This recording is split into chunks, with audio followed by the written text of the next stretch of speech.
Dating is hard, and it can take a while or a few tries before finding someone you really gel with. It can be hard because putting yourself out there is scary, and making the first move is a challenge for people who are introverted or have self-confidence issues. Also, what if it's hard to find someone that you even are compatible with? Like, what if you don't have anything in common aside from the surface level things like music and movies? What if their motives aren't the same as yours? There's a ton of reasons why it's hard. And for people who have mental illness, there's an additional layer of challenge where you not only have to manage symptoms of your illness, you have to now kind of manage them with another person. And it's scary to have to disclose something so personal to another person, especially something so stigmatized. Before we get into today's video, I just want to throw out a bit of a disclaimer that I am not a mental health professional. I am not qualified or certified to give any kind of medical advice or really just advice in general. What I am is a person with lived experience who has the firsthand knowledge of having been through severe mental illness to impart my wisdom that I've gleaned from several years of recovering from schizoaffective disorder and other psychological disorders. Also, from now on, I will be putting trigger warnings at the beginning of all of my videos because the subject of psychosis is triggering in and of itself. The experiences people go through are traumatizing, and I don't want to re-traumatize anyone by talking in depth about something as sensitive as psychosis. So if at any time you feel upset by what I may be talking about or triggered in any way, you are welcome to leave the video. Now, moving on, I want to talk to you about dating with psychosis. What is that like? Well, it's challenging for one thing, because whether you are casually dating or you're in a committed relationship, the likelihood that your psychotic disorder may interrupt that relationship is possible. It's there. It's very, very likely. Whether you choose to disclose your diagnosis or not is strictly up to you. I wouldn't say there's any right or wrong way to go into a relationship when you're handling a disorder like a psychotic disorder, just that you always want to keep your safety in mind. If that safety includes having a safe person who's aware of your condition and can help you through symptoms, it might help to disclose it. If, however, you're maybe in a situation where you are trying to keep things lighthearted, you don't want things to get too serious, it could be a level of intimacy that's beyond what you're looking for. I've had a few relationships in psychosis. I've had relationships in and out of psychosis, and I have to say that the difference that a caring partner makes is significantly related to my experience in psychosis. If I have an abusive partner, the psychosis itself will be very dark. The delusions are dark, the hallucinations are gory. It's a nightmare, literally a nightmare. It is a living nightmare. However, with a caring partner, the delusions and hallucinations tend to be more neutral. I wouldn't necessarily say positive, but I will say that the influence a partner has on my mental state directly correlates with the symptoms of my disorder. Another factor in which your partner may play a large role in your psychotic experience is in the event that they may adopt the role of caregiver. For a lot of people with psychotic disorders, when they are in psychosis, they need extra support. They may not be adequately able to care for themselves, like, say, perform basic hygiene or cook for themselves, or even just be safe at all, safe from setting fires or wandering away randomly and just getting lost in town. Those are things that I'm guilty of. And a partner may unwittingly or willingly adopt this role. Some of them may be thrown into it unexpectedly. A lot of times you can't plan for psychosis. Actually, you can never plan for psychosis. But if you don't have any idea that this is a possibility, it can be pretty upsetting to a person to be dating someone that goes into psychosis and not know how to handle it. Let me share with you a few examples of the caregiver, the ideal caregiver, the incompetent caregiver, and the harmful caregiver. Now, I say caregiver because this is in this specific situation in which your partner has switched from relationship mode to caregiver mode, which I will also get into later specifically as a relationship dynamic. But the types of people that have been in this role with me have largely made it worse. You can't really trust that everyone is capable of being in a relationship with a high needs person, someone with significant needs. Lots of people can barely meet basic needs in a partner. So to ask that of someone, especially someone who doesn't have mental illness or is not familiar with disability or whatnot, to ask them to care for you as more than just a partner, to put that at the door and take on an entirely different role, it's a lot. Not everybody is capable of doing it. Some people have absolutely floored me with how completely incapable they were. So let's start with an example of a caregiver I had that was a little less than great. This was a boyfriend of mine from several years ago who didn't understand he was dating a disabled chick. He didn't get it, absolutely didn't get it. There was this weird kind of rivalry that I didn't sign up for, where he was physically disabled and I was psychologically disabled, and his disability trumped mine every time. And that's fine and dandy. I get it, you're disabled too, but we can both be disabled in the same relationship, dude. And there were no there were no efforts to meet my needs. There was no recognition of my needs. And he would walk all over my needs. He treated me like any other girl, which I am not, because he would expect me to handle things that anyone else can handle, and I can't handle a lot of things. So as an example of things that just went right over his head, I told him that I couldn't watch very scary things because of my trauma and PTSD. And this super duper duper neurotypical guy would show me just the goriest horror movies. And I didn't say anything because I wanted to be polite, but you know what? I should have said something, because now I actually have the recurring thoughts and memories of these movies that seriously fucked me up. And I let it happen because I wanted a cute boyfriend. And relationships are not like that. When you have a psychotic disorder, you have to be discerning of who you're dating. You can't trust just anyone. You have to be very careful in who you pick, because even if you have the most ordinary relationship, a person who's unwilling to meet your needs will trample all over them and hurt you, just like this guy did. He didn't mean to. He wasn't abusive, but he absolutely was not supportive of my needs. A worst case scenario example would be my ex-husband. And for anyone who's watched my videos long enough, you know that I've brought this guy up a lot, and never in a good light. This was the worst experience of my life. Not only was psychosis the worst experience of my life, but being in psychosis and an abusive marriage was the worst experience of my life. Now, no one can anticipate abuse. You never know you're going into that situation when you start dating someone who's abusive. Otherwise, no one would be abused, right? Some people are just conditioned to it for whatever reason. I know I was, because of my childhood trauma, and I wound up in this abusive marriage where my needs were not only not met, they were consciously refused. I would beg to go to the hospital. I didn't know that I needed the psych ward, but I thought that I needed an abortion because I'd been impregnated by Satan. And he refused. He said that he'd promised himself he would never take me to the hospital. And he kept me in psychosis knowingly. He knew I was psychotic, and he kept me purposefully in psychosis so that I would be submissive, right? He had me right where he wanted me. I couldn't defend myself. In that state, when I was mentally incapacitated, I had no defenses. I couldn't stand up for myself. I couldn't leave.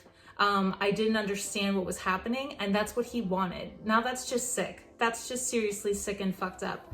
But in psychosis, you know, if you're not careful of who you're going into a relationship with, if you don't trust this person, yeah, your life is on the line. You can be in some serious danger. But that is worst case scenario. I hope, at least. I would hate for anyone to go through anything worse than that.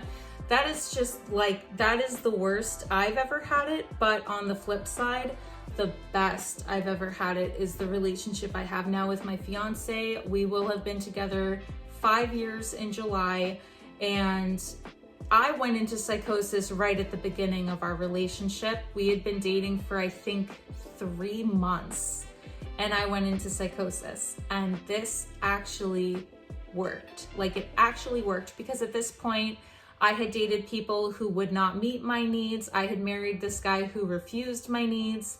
And I'd learned enough that I came into this relationship to say, like, I have schizoaffective. This is what that is. This is how I will educate you. Like, these are my warning signs. These are my symptoms. This is what causes it, etc., etc., etc. And I was so in depth with this guy. Like, I laid it all flat. I was not ashamed. I let him know right up front, because while you don't think you'll ever go into psychosis when you're out of it, and you can think like, oh, I'll just stay in remission forever.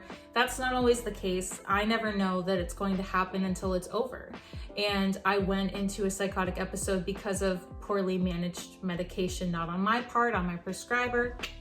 And he recognized it because I had educated him about my life, about my warning signs. I had told him what this is like, what happens. And thank God he recognized it, because I was able to get treatment like immediately. And my episode was significantly shorter. It was not traumatizing. It was mild. The hallucinations were very neutral. The delusions were very neutral. There was no psychotic depression. Like, I recovered very quickly. This was the best case scenario you could ask for in an episode. And it was thanks to my brand new boyfriend. Now, as I said, I would go further into the caregiver relationship dynamic. And this will be the last that I say about the committed relationship side of dating with psychosis. After that, I will talk more about the casual dating, where you don't necessarily have situations that your partner is close enough to you that they would adopt this role. So in a committed relationship, especially a long-term relationship, this role may fluctuate, because in periods when I am mentally stable, I am more in a relationship with my partner. In times when I'm unstable, he's my caregiver, and sometimes there's a bit of both. It's a very tricky balance to have in a relationship, and I think with parents or siblings, it's a little easier to have a caregiver family role, because, you know, parents start as caregivers for their children. That's a role that they are raised their children with.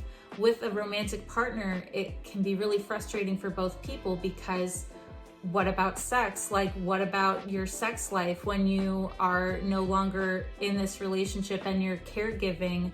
Well, that's out the window. There's your sexual needs gone. What about, you know, dates? What about just enjoying each other's company? It's so stressful to be caring for someone that there's no fun in the relationship anymore. Like, that's kind of the obstacles we've been through in our relationship, as we've figured out along the way how to balance those two roles, because it took a long time, and there are still times when one or the other is heavier. He's stuck around and we found a balance, but I think there was like an 18-month, 2-year period where it was mostly caregiver mode. And for the sake of answering this question as fully as I can, this suggestion was specifically about dating with psychosis. Yeah, the sex life was gone. Like, I mean, I'll just throw it out there. You know, we didn't have a sex life for a really long time, and that sucked. But my needs were kind of getting in the way of that to begin with, and the stress of him taking care of me sort of switched his mindset so that he wasn't thinking like a boyfriend anymore. He didn't have the boyfriend hat on, right? So he wasn't even in a mode where he could look at me sexually, you know what I mean? Like, there was absolutely no sexual attraction there. And I get that because I wouldn't I wouldn't want to have sex with me while I'm psychotic. Are you kidding me? Like that would be really freaky, I think. Like I actually don't, I'm super not into that, honestly. So yeah, it was a really, really straining time on our relationship. Mind you, this is in and out of psychosis. I don't always have mental stability out of psychosis. So the caregiving aspect extends beyond that. Like, yes, obviously my partner was caregiving for me while I was psychotic, but I haven't been psychotic in 4 years. That's 4 years of our 5-year relationship that he's been caring for me in other ways, picking up the pieces from the trauma, from the PTSD. I mean, goddamn, I scream in my sleep and wake him up all the time, and I cry in the shower more than I'd like to say. And he helps me with the wreckage that's left from psychosis. And I don't have the greatest cognitive abilities, and they've improved, especially since I've been doing educational videos, because I've had to teach myself a lot, and that's encouraged me to get better at reading. But my memory is shot, and he has to remind me to take my meds. A lot of people don't understand why it's hard for a person with psychiatric disability to take meds by themselves. People scoff at me for that. But, you know, those are the kind of basic needs people take for granted. And those are the high needs that I have a lot of trouble with. Now, I'm just going to put a cap on that for now, and I'll just wrap up by saying that the committed relationships and long-term relationships that you have with psychosis can be very successful and very rewarding, but you have to practice a lot of caution in choosing who you go into a relationship with. And that may mean that while you really like someone and you think you may even love them, or you do actually love them, you may have to sacrifice that relationship for your health. And that sucks, and you don't want to, but trust me, it's a lot better to like cast aside this chance than live with the consequence. So that being said, casual dating can be very, very fun. I've really enjoyed casual dating, and you don't necessarily have to be all that serious about having a mental illness. For me, it's kind of been a vacation from having a mental illness, and there's only been a few instances where it got in the way. For the most part, when I've been casually dating, I haven't really had any intention of going into like a partner relationship, right? And I've just had a few dates with people, kind of feeling it out, and they usually didn't go anywhere. I've had a few significant relationships, but for the most part, I've just kind of casually dated, because I'm the kind of person that if I don't think it's going to end in a serious relationship, I'm not gonna fuck around and I'll dip out. So as far as casually dating goes, I've had partners that were also mentally ill themselves, and that made it more comfortable. I dated a woman who was part of a DID system, and we had a great time, and it was very low key because we were both super traumatized. So we didn't really have to have the whole like big deal conversation about like, just so you know, my head is wrecked. That was kind of nice, actually. I did enjoy that. I enjoyed her. I had a partner who saw me go through PTSD, and he didn't handle it very well, but he was still a champ. Like, he was a pretty good guy, and it didn't go anywhere after that. And I didn't have to feel any certain way about it because it was such a quick relationship. You know, we went on 2 dates, and in one of them I had a flashback. He touched me, and you know, as a sexual assault survivor, touch isn't always my favorite thing, and I screamed, and I had a meltdown, hyperventilating, and he, you know what, it did not matter because I never saw the guy again. You know, we stayed friends on Instagram, but it wasn't a big deal because this wasn't a serious relationship. This was just someone I never saw again. So I didn't feel any shame. I didn't feel any embarrassment. I mean, that day I did, but moving on, it didn't bother me so much because that relationship didn't really go anywhere. I didn't have any reason to be concerned. Although I think he had plenty of reason to be concerned. I scared the shit out of him. That is just to say that there is no shame in having symptoms, even if you're casually dating, even if you don't know someone very well. If you don't see the relationship going anywhere, you don't have to worry about their opinion of you. It's none of your business anyway what they think of you. At the end of the day, if you never see them again or you just stay casual friends, that's none of your importance, right? It doesn't matter what they think because they're not in your life anymore. You can move on. One thing I will say is that when you are having symptoms on a date with someone that you're just getting to know, it sucks and it can get in the way of having a good time. You know, even if I'm just trying to have a fun, lighthearted night, but I'm having persecutory delusions, it's really hard to be present with a person. Now, usually the times that I've been casually dating while psychotic have been towards the beginning of an episode because I drop off the map when I go psychotic and no one knows where I've gone. I just disappear. But there was one specific instance that kind of broke my heart a little bit, where I had just started seeing this girl that I was absolutely crazy about, and I was so obsessed with her. I really, really wanted it to work. And then I slipped into psychosis and I was unreliable. I couldn't keep up our communication. I couldn't respond because I was too busy in a different reality. And that relationship slipped through my hands, which was very upsetting to me because that was something I was invested in, and I was invested in her, and I really saw it going somewhere. And by the time I came out of my episode, something like 9 months later, she was with someone else. That broke my heart.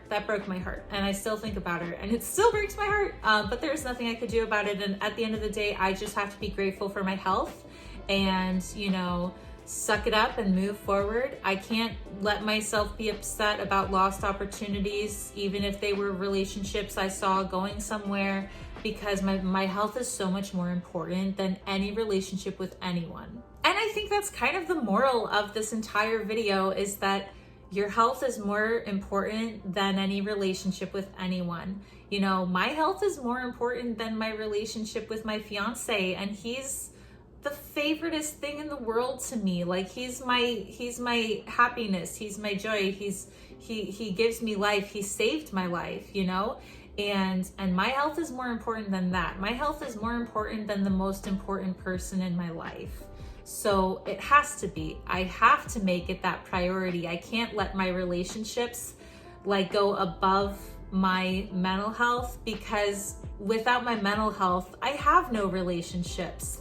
How can I sustain a relationship if I'm not well enough to even take care of myself? How can I take care of another person? I mean, just look at that poor girl, the one that I just adored. Oh, she was a dream. And that fell out of my hands because I didn't make my mental health a priority. I went psychotic because of my own dumbass decisions, and I lost a relationship with someone I really, really liked because my mental health has to be more important than my relationships. Anyway, that's just my perspective on dating with psychosis. Thank you, Catherine McCarty 2307, for this great suggestion. I will be making another video of one of Catherine's suggestions in the future, so you can look forward to that soon. This was a bit of a story time, I guess, just talking about my own personal experiences, because I wasn't entirely sure how to approach this subject, but I do have a lot of experience with it. So I hope you enjoyed. Thank you very much for watching this video. I truly appreciate it. If you'd like to leave a suggestion yourself about a future video you'd like to see, you can leave it in the comments or just let me know anything else, what you thought of this video. As always, please like and subscribe to support my channel. I did recently reach 1,000 subscribers, which I was so excited about. This is such a huge milestone for me. It seriously means a lot to me, you guys. So thank you for getting me this far and supporting me as I continue to grow. In celebration of this momentous milestone, which I know it's not a big one, but it's big to me, I started a Patreon. So if you'd like to contribute to my work and check out some more educational or creative stuff, you can subscribe. There will be a link in the description to that.